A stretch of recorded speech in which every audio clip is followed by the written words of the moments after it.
Hello! Today I'm doing I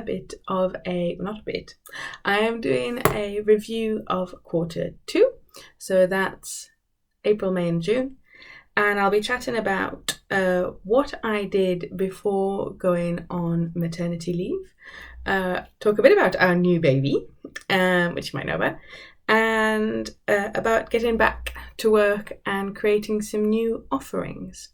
So I'm Jessica Goodenough. I help vegan businesses and ethical entrepreneurs grow their online presence to, sorry, I don't even know what I'm saying. This is my first podcast in quite some time.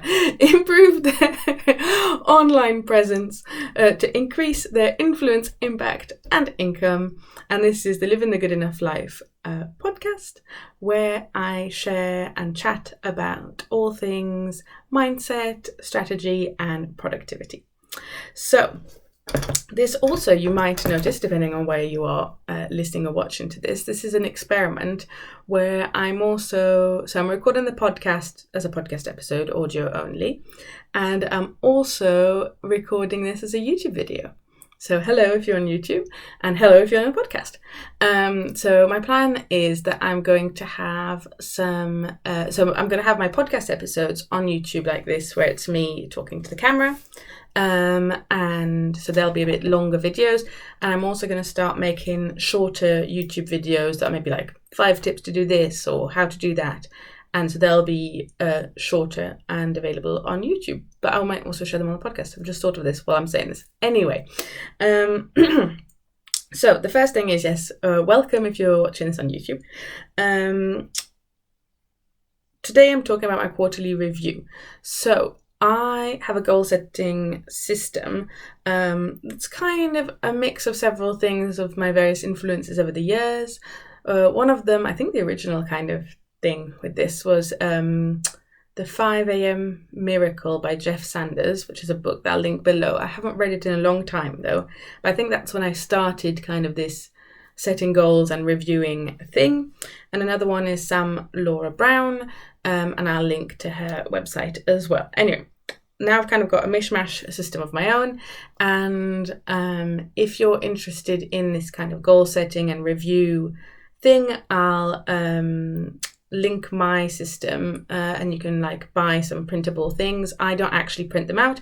If you're watching on YouTube, you can see that I've got a little notebook, but if you're listening to the podcast, you can imagine I've got a notebook that I write in my reviews, but I use the system that I have, but I know it so well now that I don't need to print it out. Anyway, I'll link that in the show notes, my system. And when I say show notes, I'm so used to doing the podcast. If you're watching this on YouTube, assume I mean in the description down below. So that I'll link my goal setting review system down below.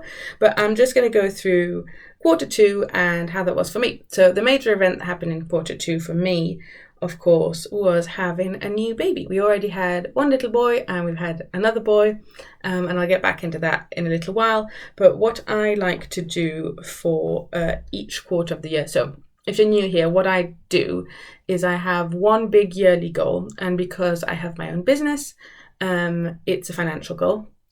And so my big, some people call it an impossible goal, you can call it an ambitious goal, I just like call it a big goal, is to make £100,000 in my business this year. And then I divide it into quarters, and this is the thing that's inspired by Laura Brown, is how to have it incrementally increase. So quarter one, the goal was 10,000, quarter two, 20,000, quarter three, 30,000, quarter four, 40,000, which all together adds up to 100,000. In any case, the goal last quarter was 20,000, and the idea is that you set the bar very high and kind of shoot for it, and that you have to kind of evolve into not a better, but anyway, a version of yourself, or like show up significantly more than you already do to get close to it. And the idea is to shoot for it, similarly to how, as I'm now helping vegans, I can stir a bit of controversy and say that you can't be 100% vegan, but you can shoot as much as possible for being as vegan as possible. Because if you don't know, if people are listening, like if you get in a car, cars have surprisingly not just leather seats, but there's various other animal products that go into making cars. I mean, there's animal products in everything, unfortunately. So I shoot for being as vegan as possible, and similarly we can shoot for being as sustainable as possible, but there's no such thing as like perfect sustainability. And in the same way, I'm shooting for my 100,000 and I was shooting for my 20,000 in Q2. Spoiler alert, I didn't get there, but I'm making progress.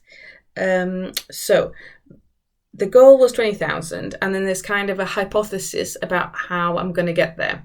And the hypothesis is based on like the offering, what the main offering is that quarter, and B, what the main marketing channel is. So for me, it was 20,000 in revenue, and this is important. For me, it's in revenue, not in profit. You can choose whatever you want.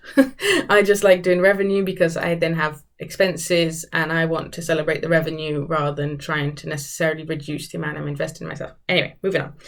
20,000 in revenue.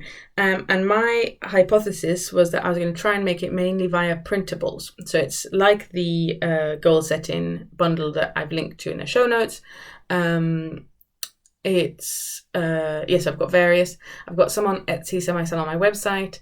There's that one. I also created some journaling prompts for when you're feeling unmotivated and discouraged, which I think are really good. I'll link them. That's my most recent thing. I'll link them also in the show notes or on the description in YouTube. But yeah, so that's what I mean by printables. Small kind of digital products. And I was also selling some on Etsy.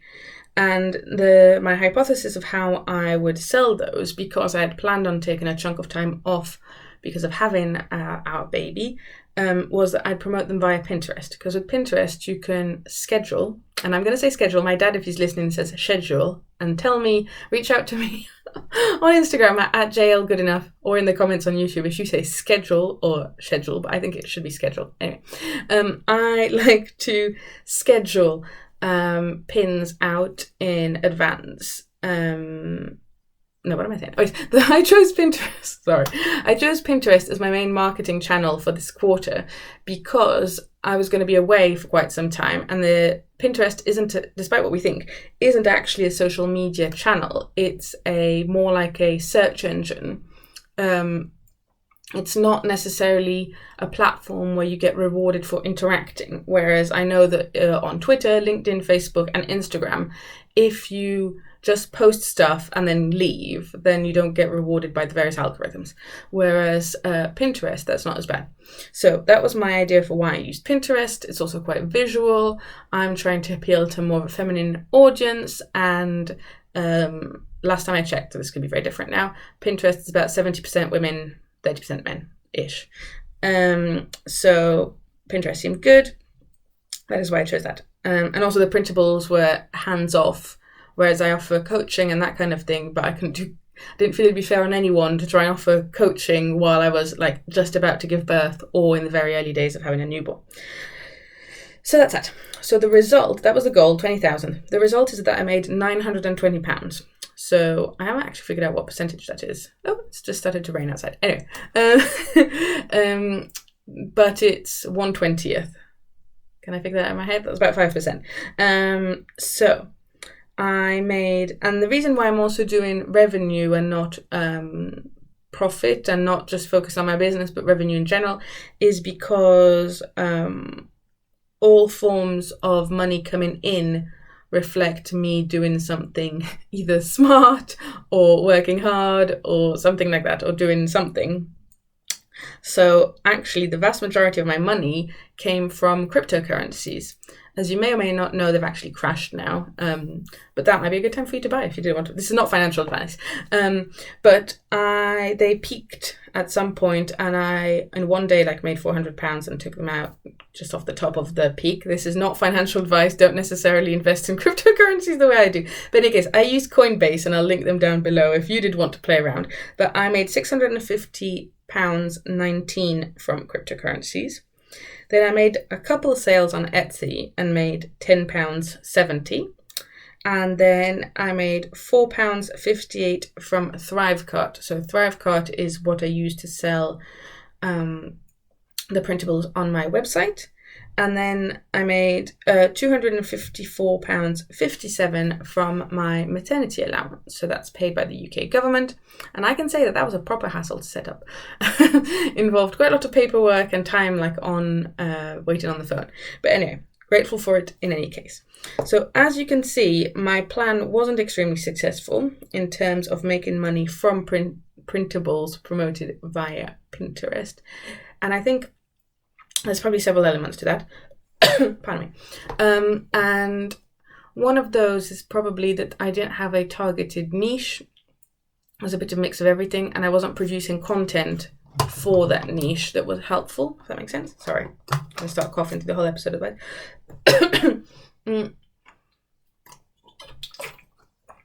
But in any case, we can make hypotheses all day, but we're going to move on. And I'm going to go through, so for each quarter, I put 2 columns on my notebook, and on one side it says struggles, and on the other it says progress and joy. And if you did get the goal setting bundle, it's in the workbook. It's not actually columns. I'm thinking about changing it to columns because that's how I use it. But in any case, so the struggles, and these are in chronological order. So anyway, I felt quite tired during the end of my pregnancy and experienced a few physical challenges while pregnant and postpartum. So while I was pregnant, I had what's called pelvic girdle pain. Sorry, I'm speaking really fast. Which sounds weird and silly when you don't have it. But in any case, it's like, I'm not a doctor, but it's parts, and it's hard for me to remember now because I don't have it anymore. But my pelvis hurt. And when I was trying to do a lot of movements with my, not a lot of movements, but a variety of movements that I made with my legs would hurt. So things like even turning over in bed at night, I had to make sure I kept my legs together or it would hurt. Anything that involved winding my legs just was quite painful. So I was doing a bit of yoga for that and that kind of thing. But a lot of the yoga that you do that's specifically designed for pregnant women actually involves winding your legs to help your body get used to opening your hips to get the baby ready, to get your body ready to get the baby out, I mean. And unfortunately, that was not a good idea because that was painful. So I actually exercised less than I did last time during my pregnancy, which might have been linked to why I got the pelvic girdle pain. I'll also talk a little bit more about the birth, and you might have an idea why I had pelvic girdle pain when I get to that.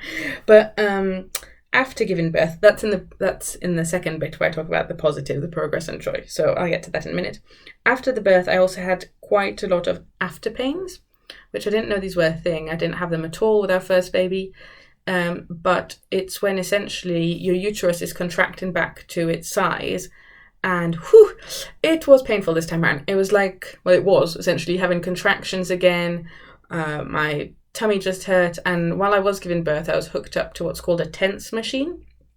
I think if I find out, I'll link the one that we used. I actually borrowed it. I didn't buy it, but I'll link it in the show notes because it's a lifesaver. If you're going to give birth, just plug yourself to tense machine. It essentially vibrates a bit on your back and confuses your brain about the pain, and also you feel in control because there's like a little boost button that you can press during a contraction. In any case, I was wearing that for a couple of days after giving birth because my after pains were really painful. And then I got blistered nipples. This is a bit TMI, but I'm talking about birth, so here we go.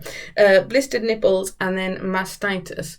So blistered nipples, because our baby had such a strong suck and my latch, the latch wasn't right. And then I stopped breastfeeding, spoiler alert, and got mastitis because I stopped out of the blue, and then probably my ducts or whatever got blocked, and it all got inflamed. And I actually left it about 3 days before I realised maybe something's wrong here. So then got on a course of antibiotics and all the rest of it, did all sorts of ridiculous things, old wives' tales like putting cabbage leaves in my bra. Yes. And anyway, which does help because they're nice and cool. I don't know if it actually helps with the mastitis itself, but it felt nice and cool.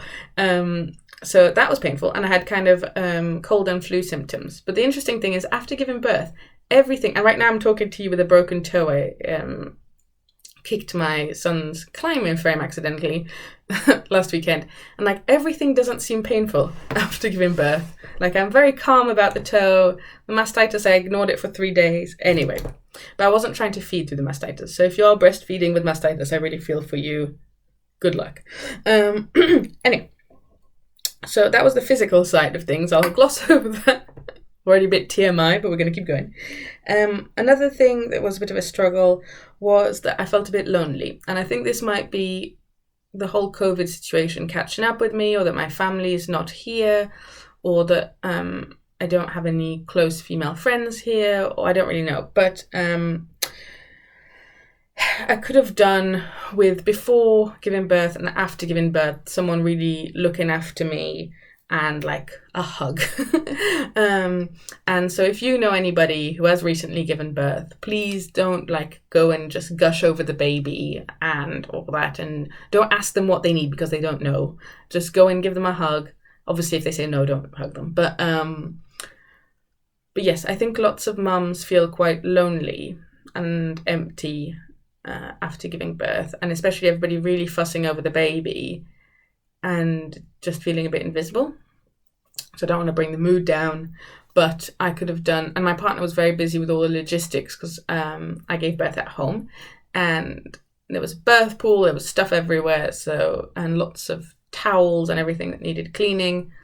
But I could have just really done with having someone there to either do that, so he would have been free to not be doing that, or just to look after me a bit more. I felt like I had to bounce back straight away and just jump into doing things again, when I could have done with just some more time sitting around and bonding and maybe actually giving breastfeeding a decent shot.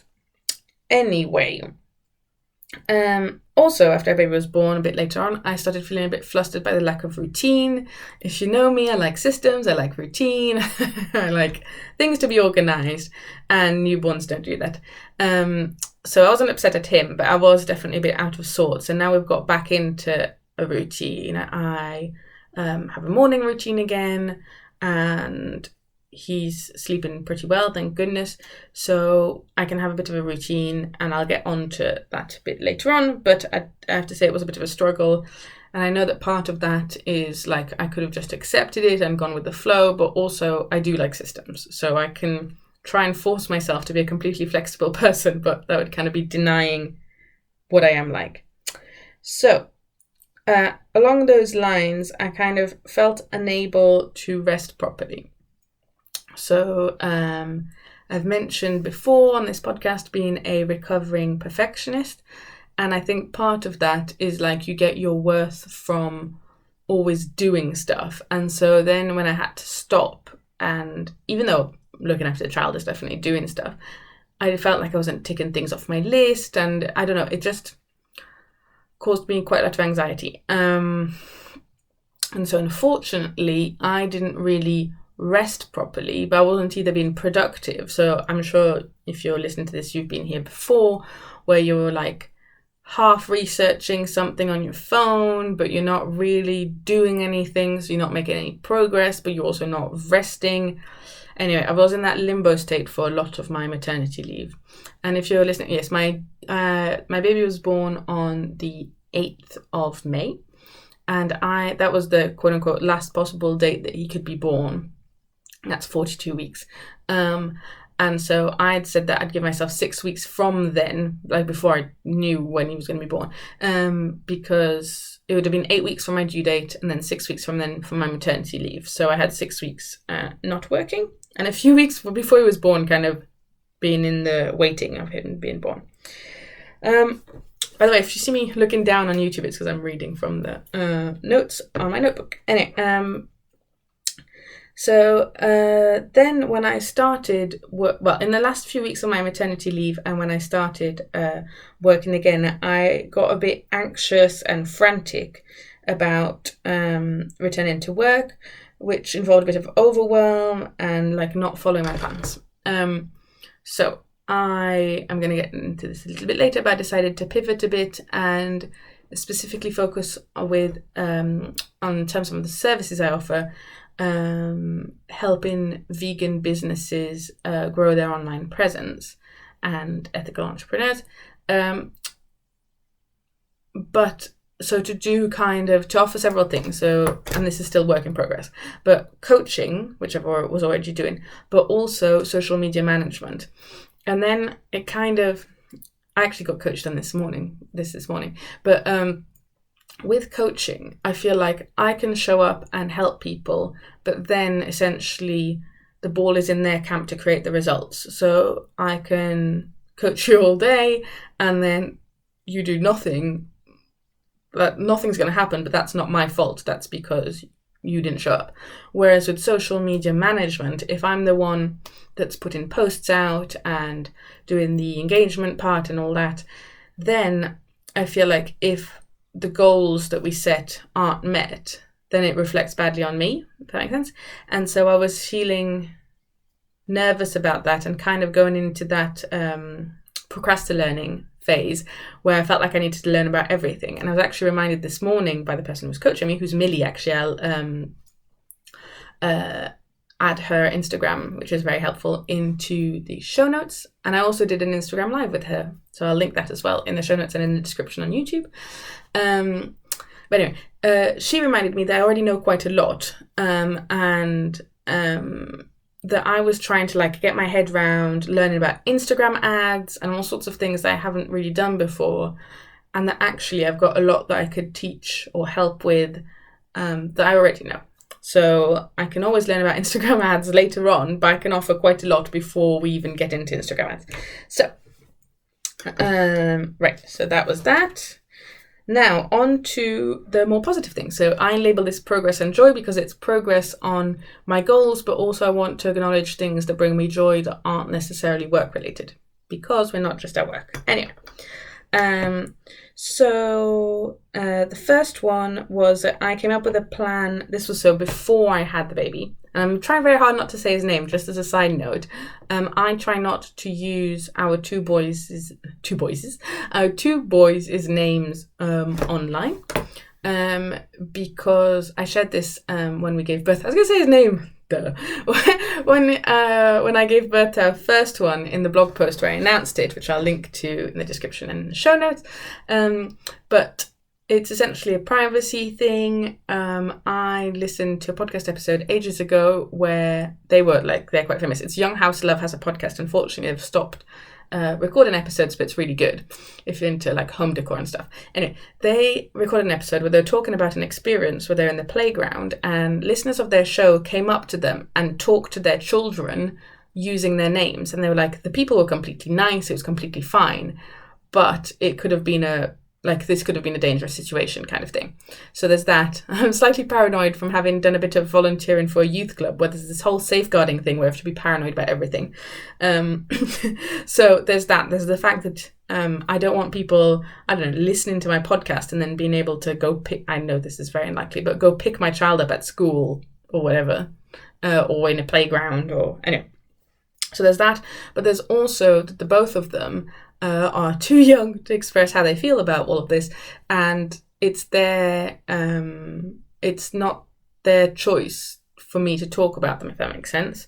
So, and they can't tell me either way, and I want them to be able to decide how they show up or don't show up online. So I don't want their classmates to be able, it wouldn't take a genius, but to be able to find information about them, about when they were little, that they didn't choose to have online, if that makes sense. So if somebody Googled their name, all my blog posts or podcast episodes would show up. So if you know either of our children, please, some people don't do this, but comment on Facebook with their names. In any case, parenthesis closed. So before I had the second baby, I came up with a plan of how my freebies and paid products work together. And when I was writing this, I only remembered this now, because then after our baby was born, this is really hard not saying his name, after our baby was born, I got into this frantic mode of what do I do, blah, blah, blah. And then I remembered now that I'd already outlined. So if you're not familiar with how these things work, how online businesses work, in lots of cases, it's a kind of sales funnel that goes from free content which is either your macro content like podcast episodes, YouTube videos, and blog posts, or your micro content like social media, well, mainly social media really, and Pinterest pins and that kind of thing. And then people join your email list, so they sign up for a freebie. So like it could be a checklist, it could be a short, kind of very short ebook, or a webinar, but I don't do that. But so a freebie, and then they often get funneled, so they'll get emails, or the next page will be a paid product. So I'd kind of mapped that out and then forgot about it after having a baby. Anyway, so another positive is that I updated my website, which I'm going to do again to reflect the vegan thing, but I'm going to not overthink it, because some people spend ages on their website and use that as a method of procrastination, whereas I'm going to try and put myself out there and just do minimal viable website to keep going. I updated my affirmation to focus on growth, and it's kind of telling that I haven't been writing them recently, so I should definitely start doing that again. So I went from writing I am the kind of person who makes £20,000 in a quarter, which my brain was like, no. So that wasn't very productive, to I'm growing into the kind of person who makes £20,000 in a quarter. And I found that was a lot more empowering. It was kind of, it reflects the growth mindset that I want to be in. And I actually did an Instagram live about affirmations with Cleo. So I'll link that in the show notes and in the description. But yes, I definitely like that quote unquote new affirmation, but it was a little while ago. So I need to start writing that again. Another thing is I did quite a bit of admin stuff, including applying for my maternity allowance, which I'm now grateful for because it has provided me with a bit of income to make up for this pause in me working, but also lots of other things like signing up our baby for my GP surgery, so my doctor surgery, getting him registered, doing all sorts of admin stuff that you have to do around having a baby. So I did that, and the reason I'm grateful for that is not that it's fun. Also, I paid last year's tax return, but not that it's fun, but that it's done. So I don't need to think about it. It's just out off my plate, and it was annoying being on hold for various things, but it's done. Then before having the baby, I almost said his name again, I scheduled some newsletters. So the emails that go out to my subscribers, I do that with ConvertKit, which I'll also link below if you are looking for an email service provider. Is that what they're called? Anyway. And yes, so I scheduled those emails out so I didn't have to do that while I was pregnant, and I was still kind of keeping in touch with my email list. And I scheduled my pins for my maternity leave, so my Pinterest pins, and I do that with Planoly, by the way, which I'll also link to in the show notes and in the description, which is a cool tool that I use to schedule my Instagram posts and my Pinterest pins. So I like it. There's lots of other ones. There's Tailwind. Well, I don't know if you can do Instagram with Tailwind. I know you can do later. That's the thing, is Planoly does Instagram and Pinterest, whereas lots of them do. Tailwind does Pinterest, Later does Instagram. I know that's a popular one, and I can't remember what the name of the other one is. Excellent. Anyway, but yes, so I scheduled my pins with Planoly, and I scheduled my newsletters with ConvertKit. So I felt like I wasn't, even though I wasn't publishing podcast episodes or blog posts, I felt like I had something that was going out while I was on maternity leave. And also a big element in this whole progress and joy bit is that I gave birth to our baby. So please do tell me if you want to know more about the whole birth experience and all that, because I'm happy to go into it and do a separate episode or video, whatever, on this. But the short story is that I gave birth at exactly 42 weeks. So the average gestation. So don't cite me on any of this because I'm not a doctor, I'm not a midwife, but this is what I know about pregnancy and stuff. So on average, women are pregnant for 40 weeks, so your due date is the 40-week mark, but 50% of women give birth before then and 50% give birth afterwards. And my small criticism of this whole thing, this is based on purely my thinking and not actual medical knowledge, but anyway, is that your due date is not at first you've got like a provisional due date that's based on your last period, but then they give you a due date that's based on a scan that you have early on in your pregnancy. So they measure the size of the baby, and then I guess there's some clever algorithm or whatever that guesses, based on that baby's size, when your due date is. But my point is, the measurements sometimes vary. Like if you had a measurement the next day, it could be slightly different, or even like 5 minutes later, it could be slightly different. And there's slight variation between babies. I mean, whatever. The point is, it's not like a specific date that you're going to give birth. Only 5% of people give birth on their due date. And yet, as soon as you're past that due date, everybody and their grandma asks you, is the baby here yet? Is the baby here yet? The baby's late. And it's like, the baby isn't late, okay? The baby's going to arrive when the baby's going to arrive. Anyway, rant over, but that is quite annoying. So I gave birth at 42 weeks, and generally in the UK, they try and induce labour before that. And the reason for that is that after 42 weeks, there's a higher risk of having a stillborn baby, because your placenta can essentially get tired, I think, and then struggle to feed the baby as well. So they generally the doctors don't want you to go beyond 42 weeks. But I actually refused to be induced. This is not medical advice. This is just what I did. But I think that women have been given birth for millions of years, and that I wanted to do it not as naturally as possible, because as naturally as possible wouldn't involve midwives and etc. But I wanted my body to give birth to the baby when it was ready, and I didn't want to speed the process up and potentially be in more pain, because if I shock my body into like giving birth when it's not ready, I don't know. I didn't feel comfortable getting induced. I also wanted to give birth at home. My first birth, there was no complications, so I was completely fine to give birth at home. The midwife was super happy to do it. Diana is an amazing midwife. If you give birth, if you're planning on giving birth in Abingdon, which is where I live in the UK, do send me a message. I know she's a NHS, which is our public health system midwife, so you can't really pick and choose or whatever, but she's a really good midwife. Anyway, she really likes doing home births. She's been a midwife for many, many years. I think she said she qualified in 1987. So I thought, she's done this once or twice, I'm in good hands, and she's generally nice. And so I was like, yes, if I've got her at the birth, I'll be fine. It'll all be fine. So I was quite comfortable giving birth at home. Also, when we gave birth in the hospital, I gave birth in the hospital the first time. And I understand why this is. I'm not trying to criticise the midwives in question. I'm just saying that they're stretched very thin. And so what happened is, when I was there, the midwife would just disappear and I'd be left for a long time on my own. Well, not on my own, with my partner, but he's not a midwife and he didn't really know what was going on either. It was his first time having a baby as well. So we'd just be left for ages, and I didn't really feel like there's any continuity of care. Anyway, it wasn't ideal. It wasn't terrible. It wasn't traumatic or anything, but it wasn't ideal.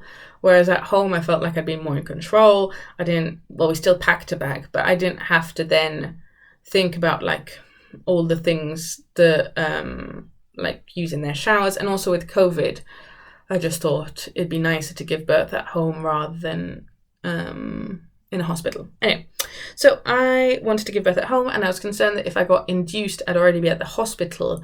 And then if it all started happening quite quickly, then I'd be, quote unquote, stuck at the hospital and wouldn't be able to give birth at home. So that was the reason why I didn't get induced. But I gave birth at exactly 42 weeks. And to a very healthy baby. I gave birth at home. I can go more into detail about this. This episode's already past the 33-minute point, so I might wrap up a bit. But very healthy baby. I gave birth in a pool, which I wasn't sure I wanted to do, but then my midwife recommended a Facebook group, which I will link down below. Actually, if you are in Oxfordshire and you're going to give birth at home, this might be a useful resource. I realise that's quite a small proportion of my audience, but you never know. So I'll link it in the description and in the show notes. But they lend birthing pools. So we didn't have to buy it. We did have to buy a liner for it. And if you do watch a home birth, you'll know why, because there's a lot of blood and stuff. So you don't really want to use somebody's pool without a clean liner. In any case, it was very cheap, much cheaper than buying one or renting one. Where was I going with this? So yes, I did end up giving birth in the pool, and I have to say, so with my first baby, I had really bad back pain just throughout. It wasn't just during the contractions. I just had constant, very painful back pain. I didn't want my partner to touch me. I didn't want anything at all. I was not a happy bunny, and it had started before I actually got into proper labour and all that, and just really bad back pain. So I was very keen to have all the drugs I could possibly have, though except what's it called? Epidural. I always forget that word. I really didn't want an epidural.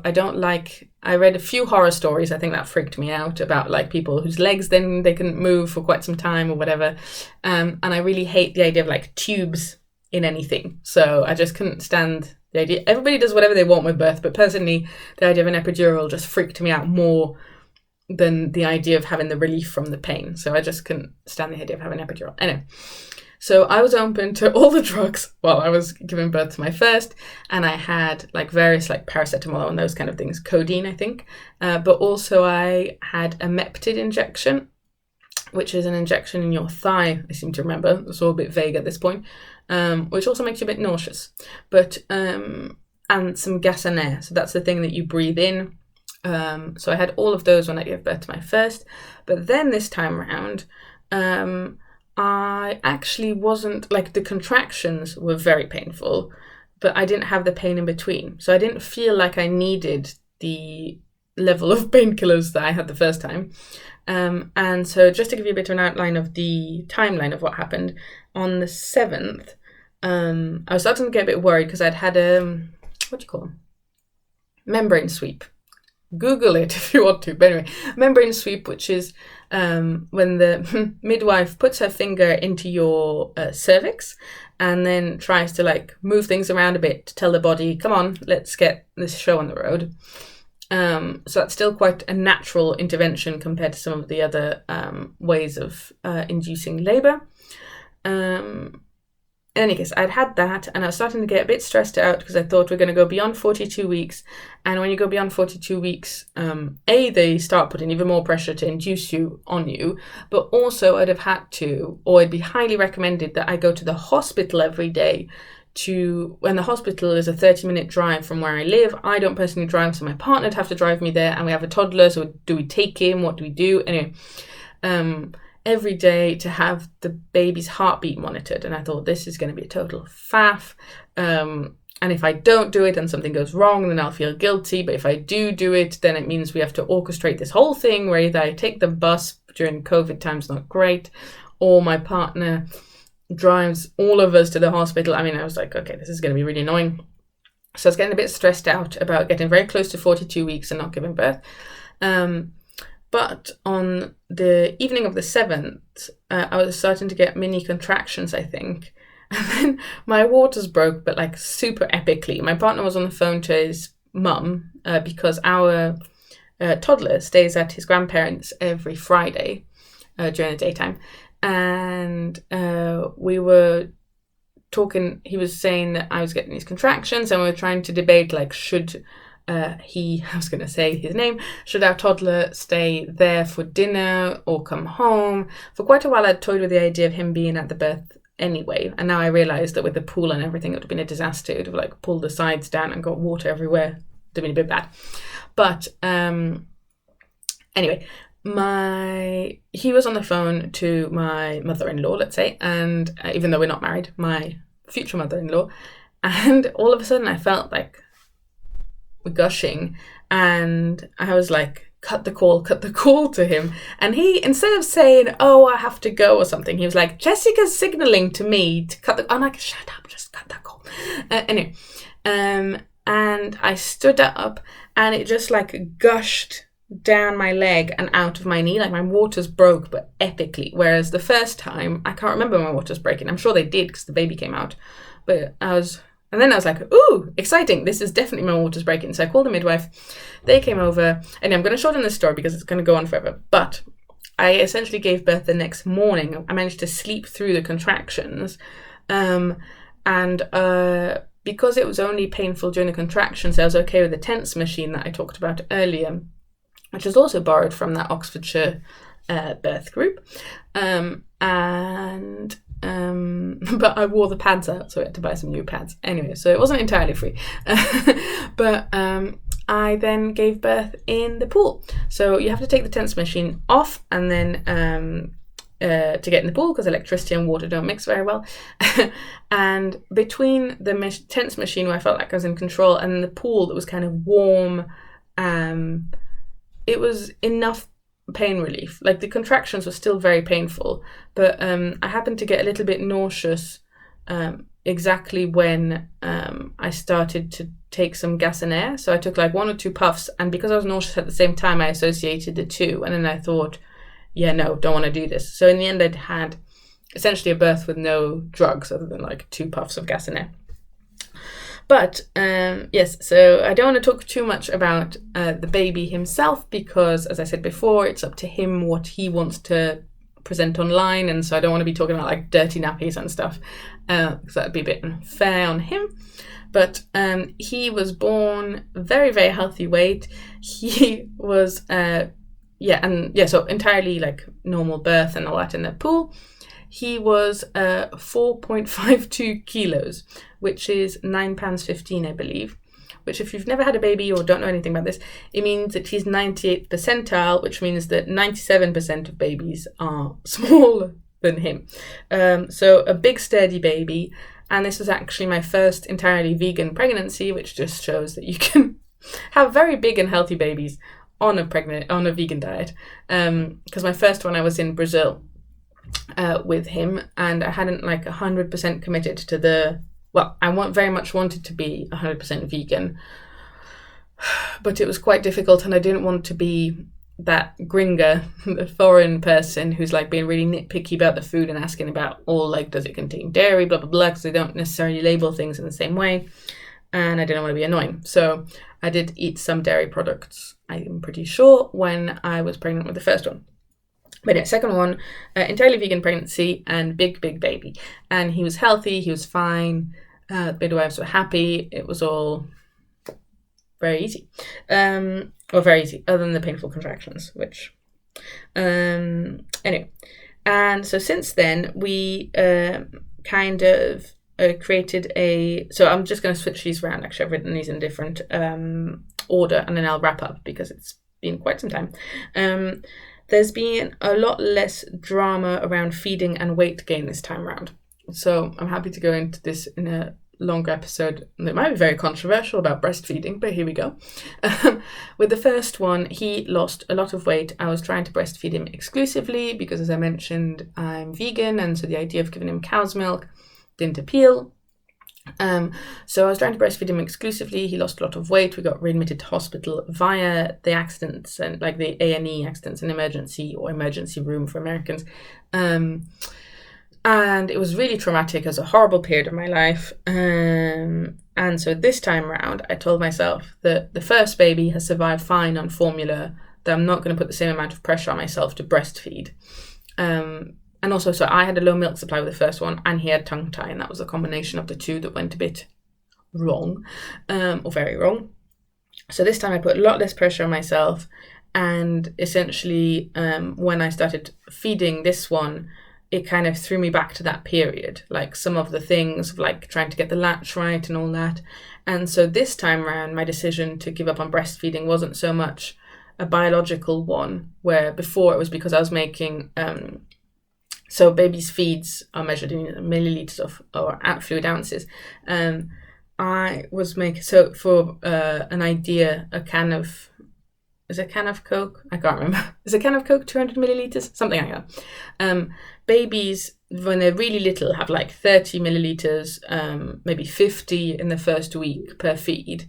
I was making 5 milliliters with that first baby a month after he was born. So for one feed, and at that point his feeds were much bigger, so I'd have to like it just wouldn't work from a mechanical, biological point of view. But this time around it was more psychological, where it kind of sent me back to that time. Anyway, I'll talk about all this in some other episode or thing or whatever at some point maybe. But I put a lot less pressure on myself, and in the end we did give him, he's exclusively formula fed. And yeah, so the putting less pressure, it was still a bit of a mental drama, but less so. And he also tracked his weight gain curve perfectly. So he's been weighed last week, I think. And he was 98th percentile, as I said, when he was born, and he's still on the 98th percentile line. So I'm like, amazing, perfect. Let's just keep going. It's less drama. And also what I'll say about formula feeding, and we're now actually feeding him soy. So it is vegan, I believe. And it's fine and it's safe. Don't come and comment that it's not safe. I don't have time for those kind of comments. Feeding him formula means that my partner and I can both feed him. So right now, for example, I'm recording a podcast episode and my partner is looking after both of our kiddos. And he could do that. Whereas if I was breastfeeding, that would be quite difficult. And people say you can just express, but it's not that easy. Anyway, I will stop about breastfeeding because I have many opinions, which are probably unpopular. But the fact that we had that my partner was able to feed him meant that we could recreate our shift system that we had with our first one later on when he was a bit older, which means that I'm a morning person, my partner's a night person. So he's in charge of the baby for the first half of the night, with a cut off around like 3 o'clock in the morning or whatever. And I'm in charge of him in the second part of the night, because I would rather go to bed early and wake up early, whereas he'd rather stay up late and wake up late. So between with that system, we could sleep quite reasonably. Well, I'm getting more sleep than he is, I have to say, but I'm not in the same state I was in last time with the last baby.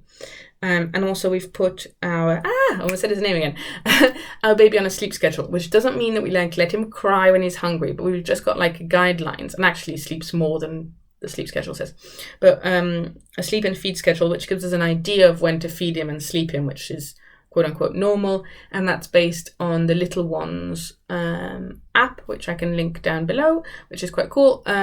It is a paid service. I paid $99 for it, but you get schedules for every age, and at our baby's age, it's like every week it kind of changes a bit, but gives an idea of what we're aiming for in terms of naps and things. So between all of those things, I'm feeling a lot better than I was last time. Our baby's very happy. He's a big little baby, and he started smiling now, so that's really nice. Anyway, wrapping up the baby train, I'm gonna quickly wrap up. I've also been enjoying my morning routine, so that's part of waking up early. That's been really nice. I've been doing quite a bit of research into what already exists in the vegan digital marketing space. So that's what I want to do. I'm probably not going to call it vegan digital marketing, because to most people, that's what the hell does that mean? But watch this space. I created a survey. Oh no, sorry, I'm reading the wrong lines here. But anyway, I created a survey that I would really appreciate if you could fill it in if you happen to be a vegan business owner or an ethical entrepreneur of some description. Just to help me create packages that make sense, if that makes sense. So I'll link that in the description and the show notes. One of the things I also wrote is that our toddler has taken very well to being a big brother. He does lots of cute things. He does some slightly annoying things, like taking the dummy out of the baby's mouth, but he goes to get bottles without us asking, and he's just generally been very caring and loving. And he's not normally a very cuddly toddler. He's very active and independent, which is great. I'm happy that he's curious and active and stuff, but to get a cuddle out of him is quite a lot of is a fluke more than anything else, where he does love his little brother quite a lot, so that's very cute. So yes, and so another thing is that I've been enjoying, and another positive is that my body's recovered rather well. So beyond the mastitis and the nipples and the things I had in the first few weeks, I'm not as fit as I used to be, of course, but I wouldn't run a marathon, not that I've ever run a marathon. I wouldn't run a half marathon tomorrow, but I'm doing all right. I don't have any tearing that hasn't healed or anything like that, so I'm completely fine 8 weeks after giving birth. I don't have a six-pack yet, but other than that, yes, so my body's recovered rather well, and so I've been doing quite a lot of research and learning about social media management and vegan businesses, and that's been quite fun. I've already connected to quite a few people in that space. So there's much more to come on that. But as we're approaching the 15-minute mark, I'm going to round this up and close it up. What I normally do at the end is I give you a few action items, if that's all right. So if you're new here and you haven't subscribed to either my podcast or my YouTube channel, please do so. That really helps me out, and it means that you don't miss an episode. And you get them straight away when they come out. If you found this was interesting for whatever reason, please share it with a friend. I know this is quite a personal, chatty episode. Share it with a friend. I would really appreciate that. Or share it on your Instagram stories and tag me. I'm at JLGoodenough. I'll also link my Instagram in the show notes. And I love to connect people on Instagram. That's my favorite social media platform. And I like to give a journaling prompt. This was my friend Lindsay's idea. She teaches German. I'll link to her Instagram in the show notes. This is going to be like the longest show notes description thing. She teaches German. It's really cool. Anyway, in the show notes, but her idea was to give a journaling prompt at the end of episodes. So I'm going to do that now.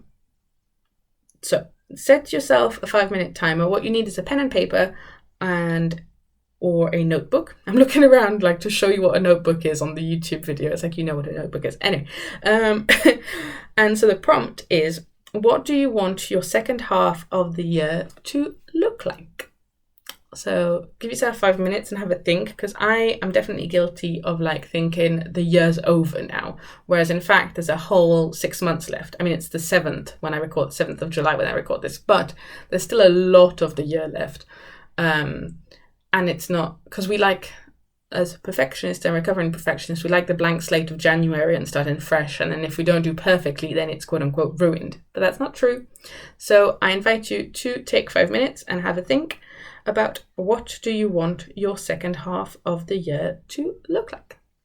In any case, I'm Jessica Goodenough, and I don't know why I'm saying that, you know that, and I wish you a lovely day.